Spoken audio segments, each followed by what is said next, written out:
Valentine's Day, instead of trying to beat the crowds for an overpriced dinner, why not put together something nice at home? A cheese platter is a great idea whether you'll be spending the day solo, kicking it with someone special, or hanging out with friends. It's great for Valentine's Day, but also other holidays or gatherings. Grab 3 to 4 cheeses, some bread and/or crackers, fixins, and a nice bottle of wine, and you're in for a great night. Here is my charcuterie board. Pretty much finished. Comes together really quickly. You don't have to make anything. It's all prepared stuff that you can pick up from the store. I pair it with a glass of wine, but go ahead with your beverage of choice. You can certainly ask at the store for recommendations based on the type of cheese that you get. So from there, here I have my platter, which would be the accompaniments. I have some various types of breads and crackers, just some whole wheat French bread. Regular French bread is fine as well. I've got some brioche toast, some breadsticks, and water crackers. These kind of make the foundation of, I call them like my little cheese niblets. And so pretty much what I do is I take like a cracker or a piece of bread, I pair it up with a piece of cheese and fruit. I like to go with a combination of textures, some things that are crunchy, other types of breads that are soft. So in this case, you have the French bread, which is going to be pretty soft, and then you have the brioche toast, the breadsticks, and the crackers. I go for different textures, but I don't like anything that's too strongly flavored. The reason being, I want it to not be flavorless, but not overly flavorful, because I don't want it to compete with the cheese and the other things that I have going on. Next up would be the fruit. You can go with grapes, berries, melons, but when I was putting this together, it was in the middle of winter, and when I tried the grapes, they just didn't have any flavor. So I decided to go with just some basic fruit, apples, pears, but different varieties that will kind of balance each other out.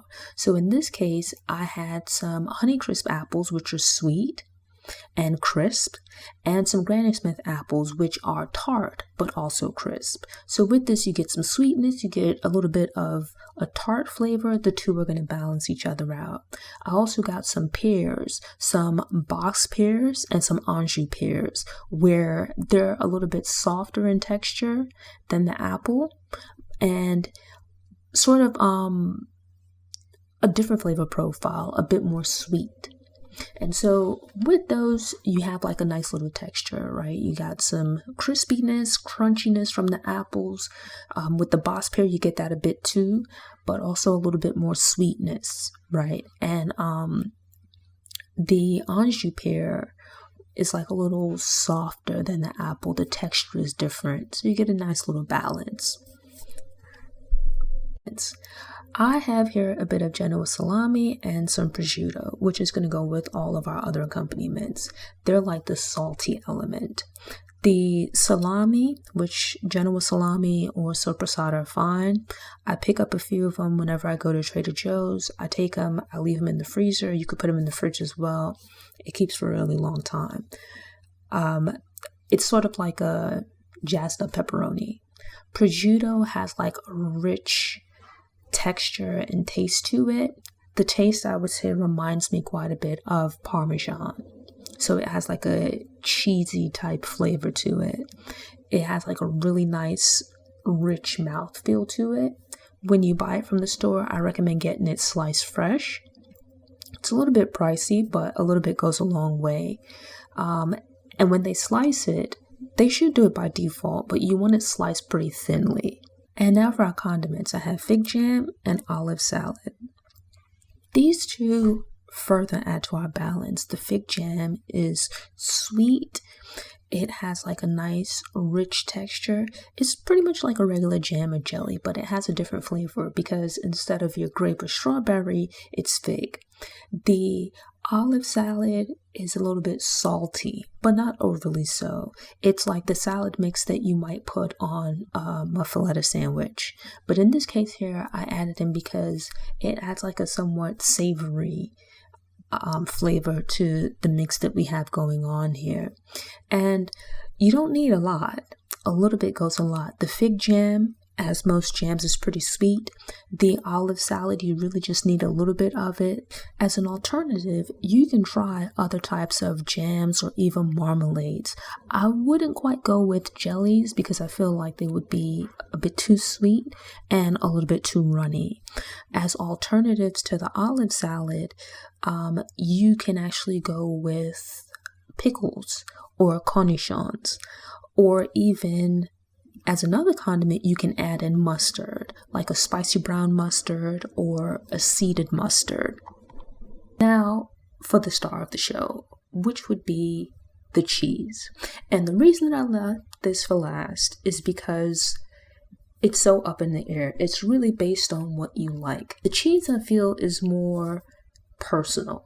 There's so much to choose from, and there's so many different combinations that you can put together. What I like to do is not to overwhelm with choices. I think 3 to 4 types of cheese is more than enough. If it's just for you, you could certainly just go with one cheese.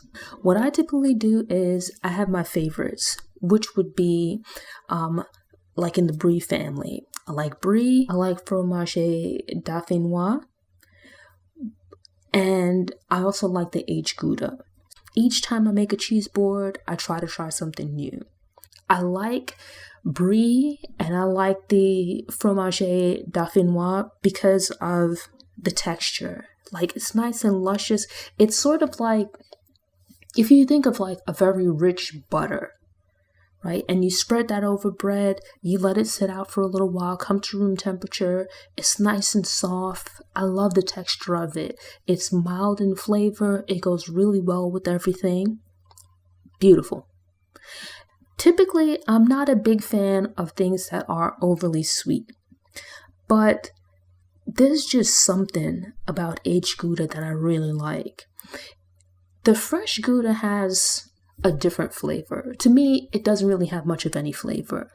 But the aged Gouda, you'll notice the difference just looking at them side by side. The aged Gouda has like a rich, caramely, tan type color. The regular Gouda, it's like more of like a cream color, like an off-white. Very soft, while the aged Gouda crumbles. When you taste it, to me, it has a flavor of like a mild caramel or even like toffee. I've had some of the more aged ones, like you can get up to like 3 years or even 5 years. And like the 3-year mark, it'll have like a nice caramel type flavor, like mildly sweet. But when you get to like the 5-year mark, it'll have like, or at least the version that I tried, it had like these little crystals in it where it's like it went past being caramel to being more like a toffee type flavor. And I love it because you combine that with like prosciutto or some salami, and it's like the combination of the sweet and savory is just amazing. This time I decided to branch out and try some other things. One of which was a Humboldt fog, which is a goat cheese with a very thin bloomy rind. And it's kind of interesting because you have 2 textures within the cheese. Towards the rind, it's kind of soft and a little bit runny. Whereas when you get towards the middle, it has like a blue vein that runs through about halfway. And it's not exactly solid. It's soft, but it's not really runny. And it's actually pretty mild flavor, which I enjoyed. It's a cheese that I would get again. The 4th cheese that I tried, I can't exactly remember the name of it, but it came with this like black ash rind with different spices and things like that. Now, granted, slicing it kind of made a bit of a mess.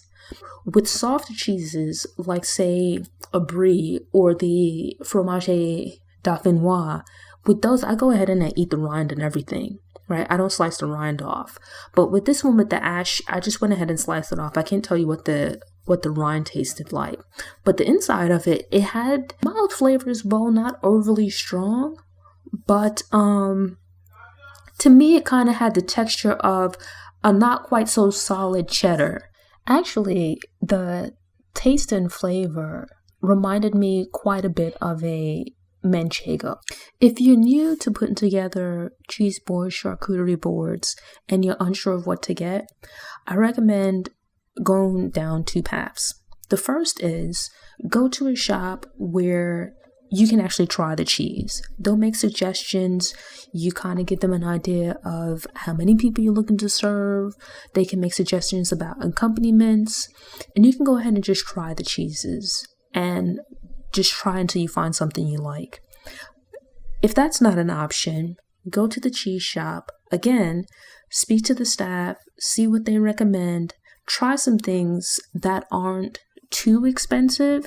Take them home, try them out, see what you like, what you dislike. The things that you like, just try to remember the names of them and get a little bit more next time. You will eventually figure out one or two cheeses that you absolutely love. And each time you do a cheese platter or cheese board, just try one or two new cheeses. So when it comes to serving, I like the cheese to be at room temperature. I feel like you get a better sense of the flavor. What I do is I'll get my serving platter, cutting board, whatever I'm putting the cheese platter on, the charcuterie board on, and I'll take the cheese out first and I'll just let it sit out while I get the rest of the stuff together.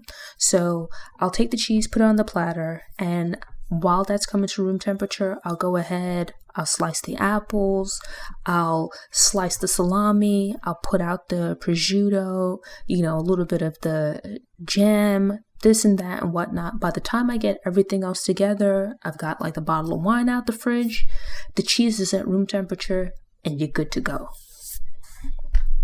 Thanks for tuning in. To ensure you don't miss any episodes, subscribe to the channel, click the notification bell, and check out my cooking at home playlist. Go ahead and click that thumbs up button if you like what you saw, and go ahead and share it on social media.